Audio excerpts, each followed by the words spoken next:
Hi, it's Dominic from the msguide.com.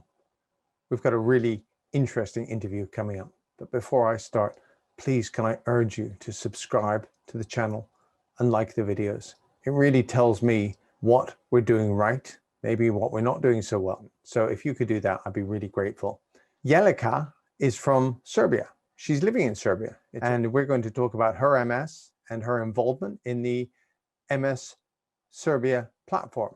I think I've got that right. It's a patient organization for MS patients in Serbia. It's a really new thing, and Jelica's really involved with it. So grab yourself a coffee, sit down, and we'll start the interview now.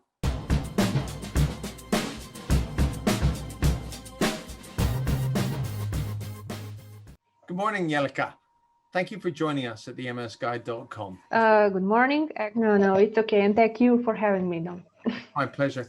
Jelica, I just want to do this in two parts, really, because you're very involved with with the Serbian MS platform, which is a patient organization, but also you have MS as well. So I would like to talk about your MS because that's what we do here. And then I'd like to ask you some questions so that people can understand what it's like for people with MS in Serbia. Is that okay? Okay. Excellent. Okay. Brilliant. All right. Thanks. So, the obvious first question is, what made you start to question your health to the point where you went to a doctor? And just tell us what happened. Well, that was 8 years ago in February when I had the first symptom, but in that time I didn't know that that is the first symptom of my MS. So I felt the numbness in my left hand. And during that period, I was doing pole dancing. And I thought, because I'm left-handed, I thought that maybe that is because of that. You know, that sport is can be really difficult. Dance. Yes. It's a competitive sport. Yes. Okay. But that lasts, I think, maybe 2 weeks and then passes. And I thought perhaps that is because of sport, and that's it. I didn't go to the doctor. I didn't do anything. And after that, in June, I just woke up with numbness in my left part of the body, including hand and the body. And in that time, I also thought that maybe because of that is maybe because of pole dancing, and I was doing kayaking also because of the summer. And I was like, yes, well, to extremely hard sports. Well, I don't know if people realize you've got some incredible lakes and scenery and rivers. Yes, but I thought that's probably because of that, because I'm forcing myself. But that lasts for 2 months, and I was like, I'm waited to stop, but nothing happening. After a while, I started losing my balance, and then I realized that I need to go to the doctor. There is obviously something going on. And my family doctor sent me to neurologist. Neurologist sent me to MRI, and radiologist pointed on some lesions on my spinal cord. Mm-hmm. And of course, I returned to neurologist, and she told me we need to do some more exams because of, I'm not sure, is it multiple sclerosis or not. And in November, I was in a hospital. They did lumbar puncture. Yeah. Well, yes. Yeah. Sorry.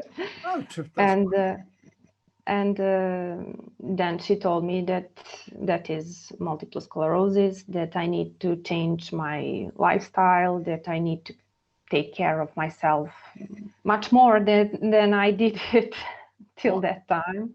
Was it just because you were young and active and you were staying up late and not eating as well as you should do? Was it all the sort of normal things that we do when we're a bit younger? Well, yes, I was 25 at that time. Actually, when I got diagnosed, that was 26, because that was in November. And I didn't change anything. I just went home. Of course, they gave me corticosteroids. Yeah. And everything came back to normal. And I was like, nothing happened. I will continue with my life, and that's it. I know the feeling. Yes. And after, I think, 8 or 9 months, I just woke up one morning and I felt numbness in my legs. And every other day, that was much more worse and worse. It was worsening. And I went to the neurologist again, and she was like, I told you you're not 100% healthy anymore. You need to stop those sports. I mean, so no more kayaking, no more pole dancing, just stop everything. Yes, just stop anything. She said to me, you can swim, you can go swimming, you can doing yoga or something easier, but those are really hard sports. I don't know how to explain it. Yeah. Oh, no. I persisted for a long time rock climbing, but that's quite hard. And I don't think the MS helps it, though I didn't want to stop. I never wanted to feel like MS was winning. Yes, me too. Yeah. So it's what did you do then? So you have this second attack where your legs go numb and they get number and number, and the neurologist sort of tells you off and says you really need to take it easier. Well, I think that period was the hardest period in my life. Mm-hmm. Really. I was really depressed, and I didn't want to see anybody. I was just go to work and walking by the river, and that was it. I needed the time to accept that I can't do sports anymore. In that I can't do those hard sports anymore. Yeah. And I need to change. I understand. I know many people like you, like me. I did not want to let MS win. That was my view. It was winning if I stopped doing those things because of MS, and it made it really difficult. Yes. And I was thinking, I was really afraid for my future, and I was thinking about that. Will I have a normal family? Will I have, I don't know, kids or etc. I don't know. So that was a really difficult period of my life. Mm-hmm. And then I realized, as you said in one of your videos, that I need to accept that MS is my partner, and that's it. I need to manage to do with it, and that's it. I always think it's like you've been given a new friend. You didn't ask for one, yes, but you've been given them, and you've got them forever. So it's difficult. And I don't like my friend. Friend's the wrong word. Companion. I don't like them. They've never been helpful to me. So, but I just kind of have to manage their presence. Yes. Because as much as I try to poison them with drugs, they don't go away all the way. Yes. Yeah. So it's the thing. You tell me you're walking by the river, you're lost in your thoughts, really, you don't want to talk to people. That's pretty normal, I would say. How do you start to change that? What sort of conversations do you have in your head, and what do you do? Well, except sport, I'm doing sewing. Mm-hmm. So I was like, I will make some projects, mm-hmm, and I will try to manage them, and I will try not to think about MS and not to think about doing sports or missing those sports. So I will just, concentrate on something else. Yeah. And in that time, I was sewing and I was reading books, and I don't know. I tried to avoid people, I think, for the rest 6 months or something like that. Yeah. Because I don't know. I wasn't ready to talk about it, or I didn't want people to see me vulnerable, or I don't know.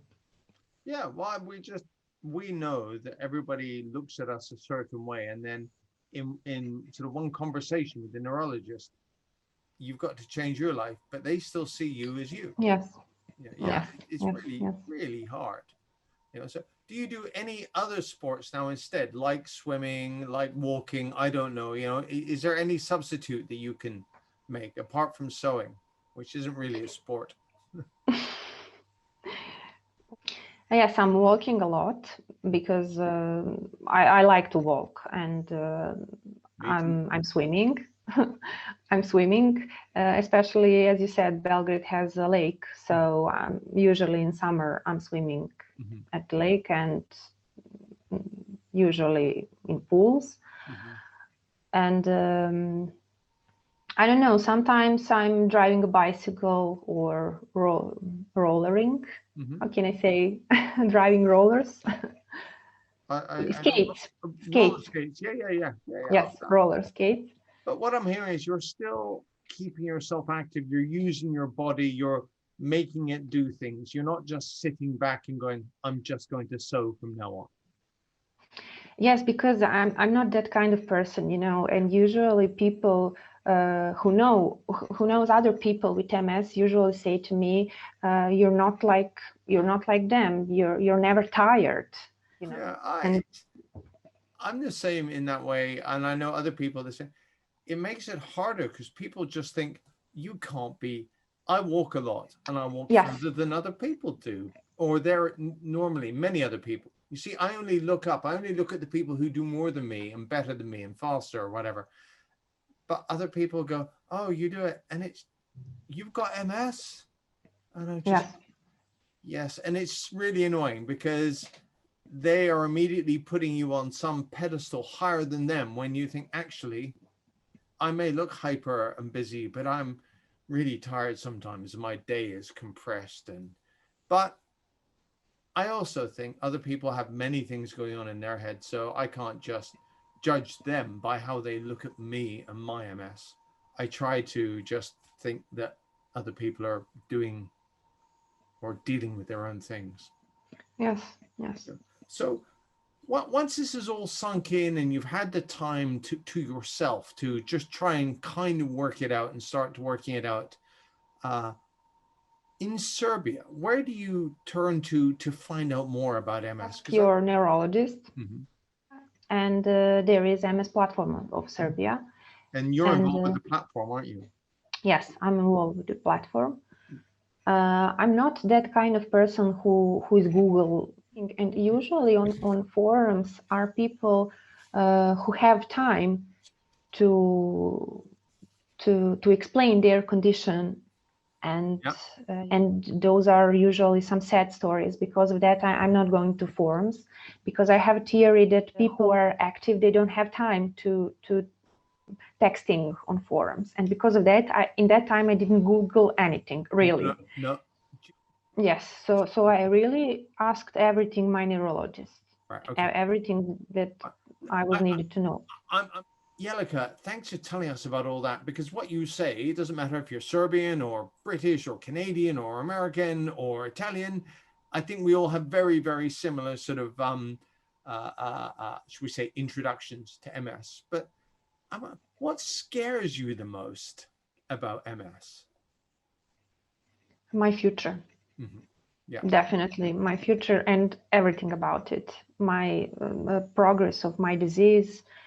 Will I be able to have a normal family or to have kids, or I don't know, but my future definitely. Right. Yeah. I think that's common over languages and cultures and locations. What's going to happen to me?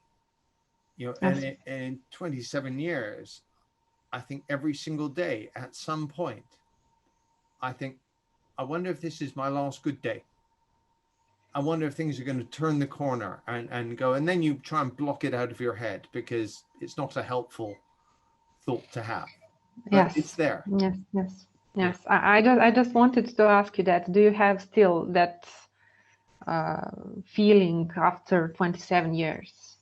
But yes, I'm not going to put sugar on this. It's there's lots of things. I mean, like you, I'm very physically active. I am seen by many people as quite able, and I don't feel like I have to work hard at it because it's what I do. I don't go out to be fit. I do something I enjoy, and that happens to make me fitter. Yes, yes. You know, but it's all the little stuff. My eyes bug me sometimes. Fatigue. I've got to really concentrate on my sort of schedule. So when I go to bed, when I get up, all these things, partly it's being older, but partly it's the MS has sort of knocked on the door and said, hello, I'm here. And, you know, it's the guest you don't want, but you can't make them go home. You know, so it's, Yes. yeah, it's, a friend described it best to me. He said, it's like there's this black cloud over your head that wants to rain, and you're constantly moving to try and stay in front of the cloud, because when you stop, the cloud will catch up with you and rain on you. And no one likes to be wet, you know, because when you're wet, you tend to get cold. Yes, And, great explanation. yeah, it's always a race. Every single thing is to stay one step in front of this black cloud. I guess before we move on to talking about the MS Platform Serbia, anything, but is there anything else that you want to ask me? Well, I thought about that question that you already answered. How do you feel after 27 years, and do you still have the same questions in front of you that you had it 27 years ago? I don't know, fears. 27, I think it's 28 years. I can't remember now. Put it this way, it was 1993 when I was diagnosed. I thought it was 94, but that shows I forget. But MS is just, it's there. I would say I've become better at accepting and just managing around it, but it never goes away. So I become more aggressive in the sense that I really want to learn more. I want to be on the best drugs. I want to do everything I can to make it as hard for the MS as possible to affect me. Because like you, I think, is tomorrow the day that I'm going to have to make a radical change? You know, and what about the people around me? There's very little upsides. I got my vaccine early, but my first vaccine, I don't know. Have you guys got vaccines yet in Serbia?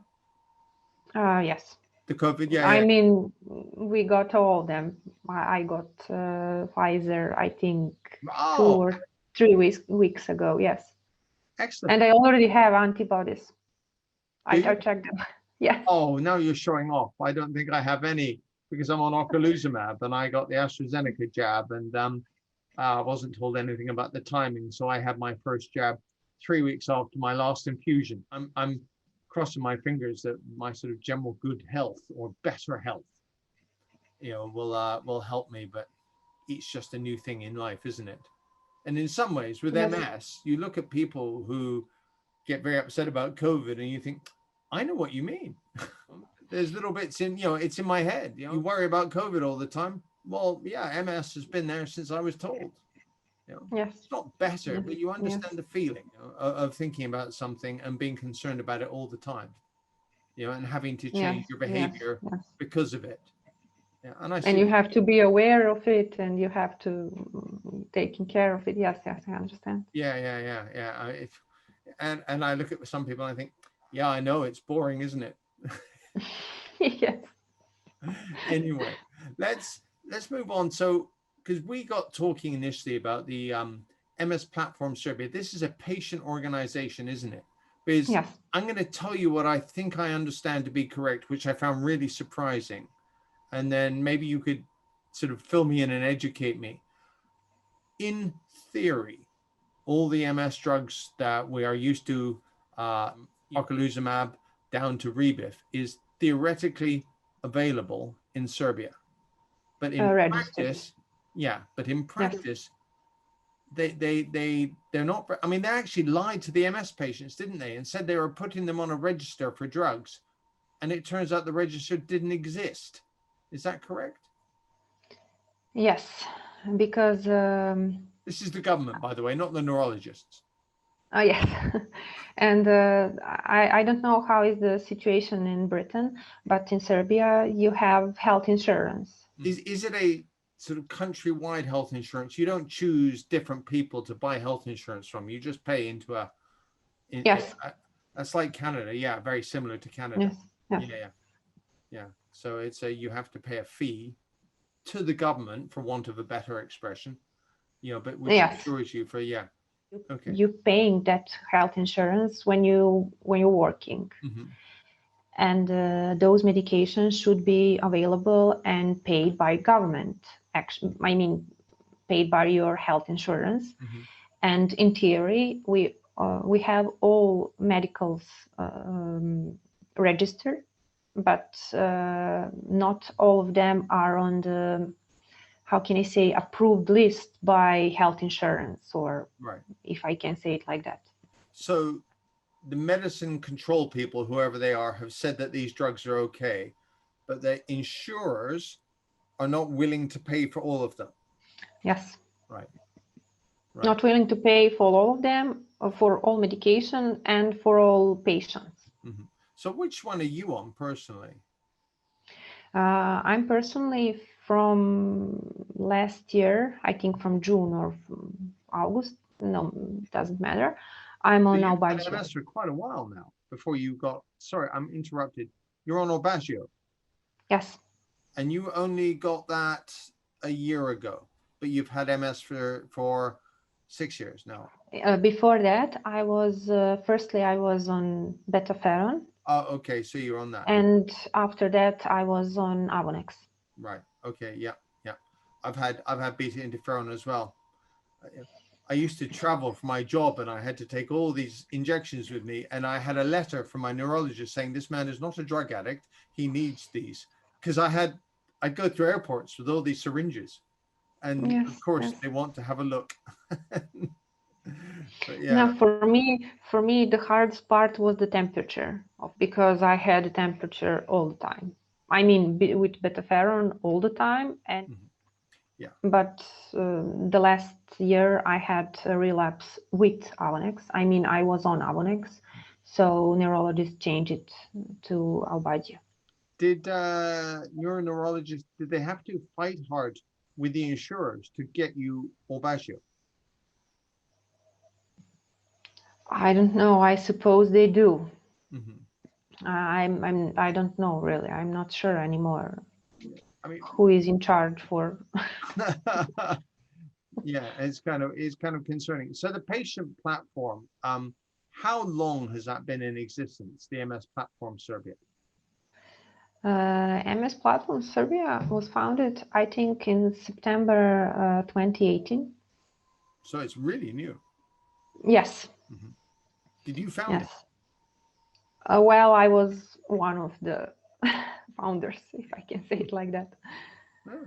Yes. And how would you describe what you want to do with the MS Platform Serbia? We try to increase the awareness of diseased people. Mm-hmm. How many? And by the third edition of Atlas of MS, 12,000 registered. Right. Yes. Recorded 12,000 people in Serbia with MS. Yes. Yes. Right. Yes. And how many get drugs of any kind? 2,400, I think. That's not an impressive figure. Yes. Yes. And is it the insurer's fault? But is it because the insurers won't pay, or the neurologists won't prescribe it, or the government won't support it? I mean, where's the delay to people getting drugs? Well, we were, I think, in 2019, we had a meeting with the Prime Minister of Serbia, and you know, when you said to them that we have a problem, they all say they're all saying that they didn't know about it. That's politicians for you. Yes, so they're all saying that, and we don't know to whom we can ask for help, because I can't blame neurologists. They do their best, really. Yeah. And they would give us therapy if they know that the health insurance will, how can I say, will pay for it. We don't know what is criteria for this. Right. If neurologist got, if two similar patients, similar in their progress of MS, in their symptoms, in their age, I don't know. If two of them go to the neurologist, to whom he will give or she will give the therapy, we don't have the strict criteria anywhere, and we don't know who is deciding about it.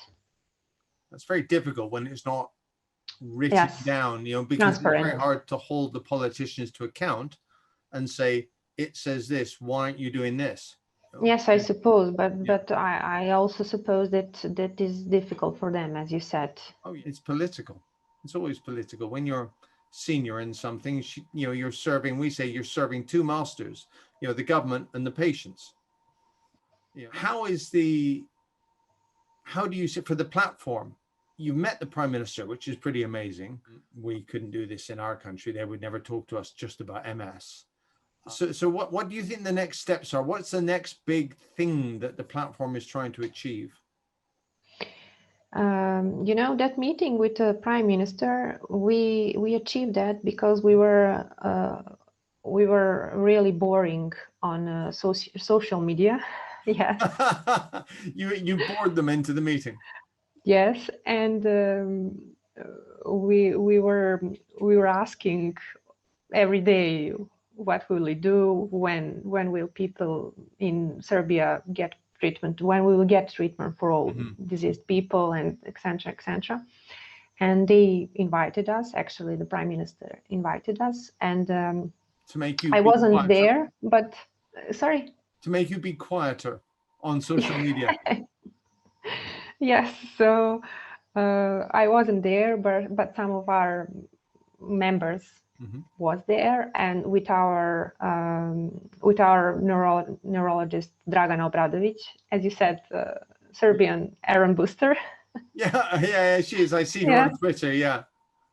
Yes, and they were on a meeting, and thanks to that meeting, we got increase in therapy.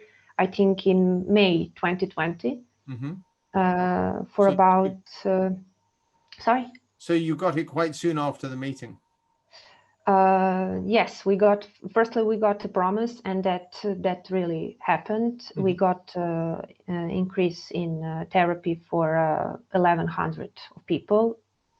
So now we have a number of 2,400, and we're continuing boring them and to asking them what should we do for the rest.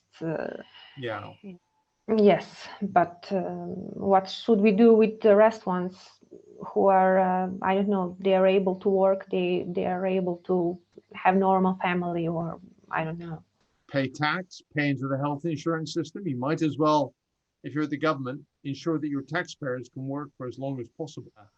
I really appreciate you coming on to the channel, because I know English is your second language, and I think you've done amazingly.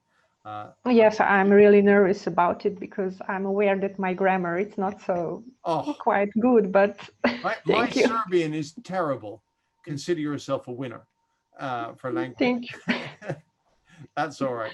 Hey, I really appreciate you spending the time and explaining some of this to us, because I think it's really important. When you've got MS, it's very easy to just think about yourself and your immediate surroundings, but it's important. It's happening all over the world. And Serbia Serbia is just on our doorstep. Jelica, thank you so much. I really appreciate your time. Thank you. Thank you. Thank you for having me and to having us as a MS Platform Serbia. Absolutely. And come back to the guide anytime, and we'll be happy to talk about stuff.